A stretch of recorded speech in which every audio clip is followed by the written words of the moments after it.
Episode एक अनोखी शादी एक। सिया को आज बहुत ज्यादा बेचैनी हो रही थी। उसे समझ में नहीं आ रहा था कि आखिर वह अपने घर वालों को कैसे समझाएं, उन्हें कैसे इस बात का यकीन दिलाए कि वह वाकई में करण से बहुत प्यार करती है और करण उससे। और सबसे बड़ी बात, वह फिलहाल किसी भी नए रिश्ते के लिए तैयार नहीं है। अभी उसे और पढ़ना है, पढ़ाई पूरी करनी है। वैसे भी ये उसके कॉलेज का आखिरी साल है। इसके बाद उसे मॉडलिंग इंडस्ट्री में नाम बना के अपना सपना पूरा करना है। पर उसके दादाजी श्री यशवंत सिंघानिया जी उसकी बात मानने या सुनने के लिए बिल्कुल भी राजी नहीं है। वो सिया के मॉडलिंग इंडस्ट्री में जाने की जिद से तंग आ चुके हैं और अब उन्होंने यह फैसला कर लिया है कि या तो सिया चुपचाप से अपना कॉलेज खत्म करे और उनका परफ्यूम्स का फैमिली बिजनेस ज्वाइन करें, या फिर अब वो उसकी शादी कर देंगे। सिया अभी बैठकर इस सब के बारे में सोच ही रही थी कि तभी एक नौकर ने आकर कहा, मैडम आपको बड़े साहब बुला रहे हैं। सिया अच्छे से जानती थी कि दादाजी उसे क्यों बुक रहे हैं, इसलिए उसने अपने दिमाग को शांत करते हुए कहा, उनसे कहो मैं आ रही हूँ। पह कहकर सिया ने जाकर सबसे पहले अपना मुंह धोया और सीधे अपने दादाजी के पास उनके कमरे की तरफ जाने लगी। घर इस वक्त वह उसके तरफ ही आ रहे थे।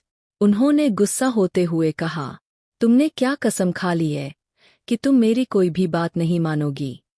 मैंने तुम्हें साफ तौर पर मना किया था कि तुम किसी मॉडलिंग इंडस्ट्री में नहीं जा रही, उसके बाद भी यह तुम्हारे लिए ये सारे लेटर पता नहीं किन किन एजेंसी से क्यों आ रहे हैं। सिया ने हकलाते हुए कहा, वह दादाजी मैंने कुछ मॉडलिंग और कुछ एड एजेंसीज को अपनी फ़ोटो भेजी थी। उन लोगों ने शायद मेरी फ़ोटो देखी होगी और शायद उन्हें मेरी फ़ोटो पसंद आई होगी। सिया अपनी बात पूरी करती उसके पहले ही उसक दादाजी ने लगभग चिल्लाते हुए, यशवंत सिंघानिया जी, जब मैंने तुम्हें साफ शब्दों में कह दिया है कि तुम किसी भी तरीके की फिल्म इंडस्ट्री में नहीं जाओगी, तब तुम्हें वह बात समझ में क्यों नहीं आती? एक बात कान खोलकर अच्छे से सुन लो, सिंघानिया खानदान की औरतें इस तरीके के दिखावटी धंधों में नहीं जाती। हम बिजनेस वालों का परिवार है। अगर कुछ करना है तो बिजनेस करो। ऐसे घटिया प्रोफेशन में क्या क्या होता है, वो सब मुझसे बुलवाकर मुझे मेरी जवान खराब करने के लिए मत मजबूर करो, वरना इस इंडस्ट्री के काले चिट्ठे में बहुत अच्छे से जानता हूँ और समझता हूँ। यह कहकर यशवंत सिंघानिया जी गुस्सा होकर उल्टे पैर सिया के कमरे से बाहर चले गए और जाते जाते सिया के सामने उन सभी लेटर्स को जमीन पर पटकते हुए गए थे। सिया को समझ नहीं आ रहा था कि वो क्या करे। वो अपने दादाजी के खिलाफ भी नहीं जाना चाहती थी और करण को और उन दोनों का सपने को इस तरह तोड़ना भी नहीं चाहती थी। सिया ने चुपचाप से उन सभी लेटर्स को उठाया जिनमें और वापस अपने कमरे के अंदर आ गई। इन लेटर्स में उसकी फोटोज को सराहा गया था। वह सभी मॉडलिंग एजेंसीज उसके साथ काम करना चाहती थी।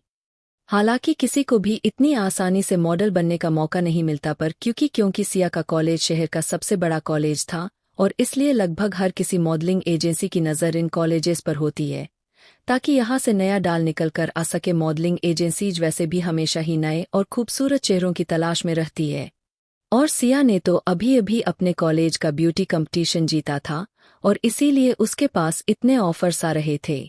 इन लेटर्स को हाथों में लेकर सिया यही काफी देर तक बैठी रही और जब उस कुछ समझ नहीं आया तो आखिर में परेशान होकर सिया ने करण को फोन किया। करण, हेलो सिया, क्या हुआ, कैसी हो? चिया, मुझे कुछ समझ में नहीं आ रहा है। मैं तुम्हें कितनी बार कह चुकी हूँ, आकर एक बार दादाजी से मिल लो, पर तुम हो कि उनसे मिलने के लिए तैयार ही नहीं हो। करण, सिया मेरी जान, मैंने मिलने से इनकार कहाँ किया है। मैं मिलूंगा, पर मैं तुमसे कितनी बार कह चुका हूँ कि अभी मैं उनसे किस तरीके से मिलूं। तुम्हारा परिवार शहर के सबसे ज्यादा रईस परिवारों में से एक है। मैं उनके सामने किस मुंह से जाऊंगा? अभी मुझे अपनी एजेंसी सेट करनी है, पहले थोड़ा अपना नाम बनाना। करण अभी बोल ही रहा था कि सिया ने बीच में ही उसकी बात काटते हुए कहा, पर तब तक दादाजी मेरी शादी कहीं और करा देंगे। करण, तो तुम उनकी बात मानकर उनका परफ्यूम बिजनेस ज्वाइन क्यों नहीं कर लेती? फिल्म इंडस्ट्री में आग तुम्हारे करियर को बनाने के लिए हूं ना। 2-4 साल उनके पास नौकरी कर लो, उससे हमारी एजेंसी के लिए अच्छा खासा फंड भी खड़ा हो जाएगा। अगले एपिसोड के लिए हमारे चैनल को सब्सक्राइब करें। धन्यवाद।